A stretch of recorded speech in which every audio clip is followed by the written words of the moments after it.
ये जो हमारा angles and shapes and angles chapter में सुकुमान में हमने एंगल जो फाइंड आउट किए थे, कुछ बच्चों के डाउट्स हैं, तो अब मैं आपको क्या करूंगी, एक एक लेटर्स पर बहुत बड़ा बड़ा बनाएंगे हम और उसमें एंगल्स फाइंड आउट करेंगे। ठीक है, सबसे पहले हम ले लेते हैं एस। अब इसके बाद किसी भी बच्चे का कोई डाउट नहीं रहेगा।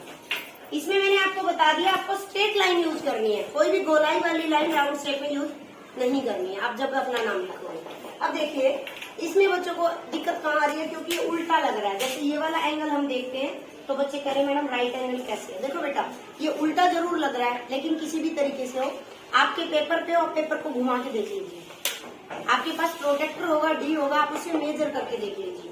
कैसे करना है वो मैं बता देती हूँ।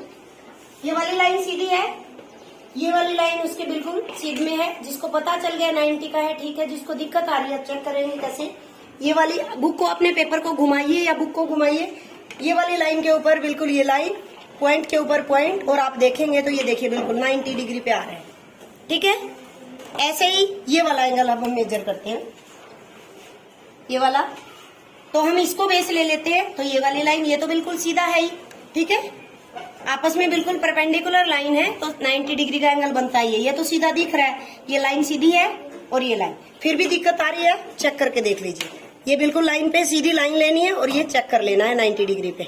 ठीक है, अब ये वाली लाइन, ये भी वैसा ही है सेम, बिल्कुल ये लाइन थी और इसके ऊपर तिरछी ये लाइन खड़ी है, सेम एंगल है। मेजरमेंट करने की जरूरत नहीं है, टाइम वेस्ट नहीं करना है। अब ये वाला सेम एंगल ये है, देखो सीधी लाइन ये रही और ये वाला लाइन ये यहाँ इधर पॉइंट पर बना हुआ है। सबको क्लियर है? कौन से एंगल है? राइट एंगल, चाहे तो राइट एंगल लिखो या 90 डिग्री लिखो। ठीक है, लेकिन हमने इसमें बताना क्या था, राइट, एक्यूट और ऑब्ट्यूज, तो आर लिख दीजिए सीधा। समझ आया सबको? यस। नेक्स्ट है हमारे पास यू। यू को भी हम देखिए यही समझा रही थी मैं, यहाँ से ऐसे हम लिखते हैं तो ऐसे लिखते हैं, लेकिन यहाँ पे आपको ऐसे गोलाई वाली नहीं लेनी है, आपको स्ट्रेट लाइनों को यूज करना है। ठीक है, डिजिटल क्लॉक में देखेंगे तो ऐसे ही नंबर होते हैं 1 2 3 वाले भी। तो यू को हम ऐसे लेंगे तो आप ये भी देखेंगे तो बिल्कुल सीधा, मापने की जरूरत नहीं है, सीधी लाइन है, बिल्कुल परपेंडिकुलर लाइन खड़ी है, सीधी लाइन है, बिल्कुल उसके ऊपर सीधी लाइन खड़ी है। ठीक है, दोनों एंगल जो बनेंगे कौन से बनेंगे? Right angle. ठीक है, नेक्स्ट है हमारे पास के। के में बच्चों को थोड़ी सी दिक्कत आ रही है, देखो ये है हमारे पास के, ऐसे है। Yes ma'am. सबसे ज्यादा दिक्कत आ रही है इस वाले एंगल में, ऐसा लग रहा है 90 का है, लेकिन मेजर करके देखेंगे। आप क्या करेंगे, पेपर जब करेंगे तो इसको घुमा लीजिए। कैसे घुमाएंगे? ये वाली लाइन को सीधा ऐसे ले आइए, ऐसे घुमा लिया पेपर, आपका पेपर घूम जाएगा, आपको के ऐसे नजर आएगा। अब चेक कर लो, ये लाइन बिल्कुल सीधी है, बेस ले लेंगे। अब सीधा होना तो मेरे अकॉर्डिंग तो ये यहाँ पे आती तो 90 का बनता, 90 से बेस की तरफ झुक रही है, क्या होगा, कौन सा एंगल?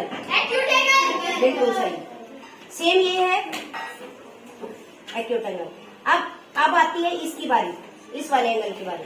देखिए इसको बेस ले लेंगे, फिर घुमा लेना इसको घुमा लेना पेपर को और मेजर कर लेना। मैं यहाँ पे मेजर करके दिखा देती हूँ। ये लाइन को हम बेस लेंगे, यहाँ पे रखेंगे। अब देखिए राइट एंगल कहाँ आ रहा था, यहाँ पे। ठीक है, और ये बेस की तरफ झुक रहा है। इस लाइन का राइट एंगल यहाँ पे आना था और राइट एंगल से ये बेस की तरफ झुक रहा है, तो कितना होगा? Acute angle. इस तरीके से आप पेपर को घुमा लीजिए। आपका जो पेपर आता है या आपकी जो बुक है, बुक में कर रहे हैं तो घुमा लो इसको। ठीक है, इजी लग रहा है? Yes ma'am. अब देखिए एच में आ जाते हैं। एच बिल्कुल आसान है, कुछ नहीं चेक करने की जरूरत है। ये बेस है हमारा, ये एंगल कितना होगा? Right angle. बिल्कुल स्ट्रेट है, दोनों लाइनें आपस में एक दूसरे के ऊपर परपेंडिकुलर है 90 डिग्री। इसको बेस ले लो, ये वाला सेम एंगल। चारों एंगल कौन से हैं?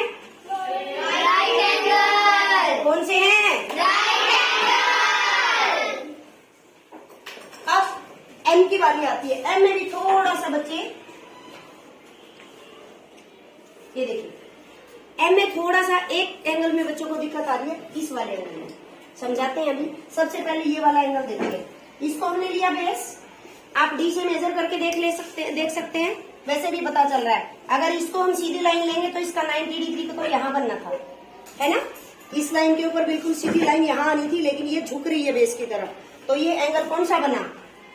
Acute angle. सेम ये एंगल है, इसके ऊपर भी इसकी स्ट्रेट लाइन यहाँ पे आनी थी और ये बेस की तरफ झुक रही है, तो कौन सा? Acute angle. इस एंगल की दिक्कत आती है बच्चों को, बेटा ये होता है 90 डिग्री पे। दोनों लाइंस को आप चेक करेंगे, आप पेपर को थोड़ा घुमा लीजिए, ये वाली लाइन को आप बिल्कुल सीधा ले आइए, तो ये आपको नजर आ जाएगी। कैसे? देखिए, इसको जब ऐसे घुमाएंगे थोड़ा सा है, अब मैं लगा के दिखा देती हूँ। ये लाइन को बेस लेंगे आप ऐसे, ठीक है। इस लाइन को जब आप बेस में लेंगे तो ये देखिए, ये 90 डिग्री का एंगल होता है। आप डी से मेजर करके देख लेंगे, ठीक है। तो ये कौन सा एंगल है? Right angle. समझ आया सबको? ये वाली जो लाइनें हैं दोनों, इनको आप थोड़ा सा घुमाएंगे तो बुक को, तो ये आपको स्ट्रेट एंगल नजर भी आ जाएगा। सॉरी, ये राइट एंगल, ठीक है। अब दूसरा देखिए, ए के अंदर ये बहुत ही करते हैं, बहुत बड़ा सा ये बना देती हूँ।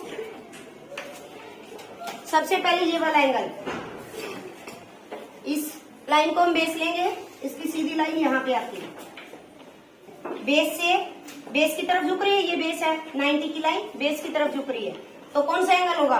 Acute angle. ऐसे ये बेस है, सीधी लाइन कहाँ पे आती? यहाँ पे झुक रही है बेस की तरफ, एक्यूट एंगल। ये तो दिख ही रहा है, इसकी लाइन यहाँ पे आनी थी, बहुत ज्यादा झुका हुआ है तो एक्यूट एंगल। चाहे तो आप प्रोटेक्टर से अपना मेजर कर लेना, घुमा के, और उसको मेजर कर लेना, इसको बेस ले लेना या इसको ले लेना। अब इस लाइन को अगर आप सीधा करते तो देखिए, ये बेस लिया, ये लाइन इसके ऊपर बिल्कुल 90 डिग्री की एंगल की लाइन है, तो ये 90 डिग्री एंगल से कहाँ जा रही है? बेस से दूर, दूर जा रही है। बेस से 90 डिग्री का एंगल यहाँ पे है और बेस ये हमारा कहाँ जा रही है? दूर, दूर जा रही है, तो 90 से बढ़ गया एंगल, ऑब्ट्यूस एंगल। सेम ये वाली, चाहे तो आप इसे मेजर करके देख लेना प्रोटेक्टर से। लास्ट में हमारा बचता है एन। अब एन को देखिए, एन आसान है बिल्कुल, लेकिन थोड़ा छोटा है बच्चों को, इसलिए समझ नहीं आ रहा। ये हमने बेस लिया, सीधी लाइन यहाँ पे जाएगी बेटा, तो लाइन बेस की तरफ झुक रही है, इसका मतलब एक्यूट एंगल। सेम ये स्ट्रेट लाइन है, सीधी लाइन इसकी यहाँ पे जाती और ये झुक गई, ये बेस, ये 90 डिग्री की लाइन इधर झुक गई, तो एक्यूट एंगल। दो ही एंगल बनते हैं, ठीक है। इस तरीके से आप अपने नाम का भी चेक कर लेंगे।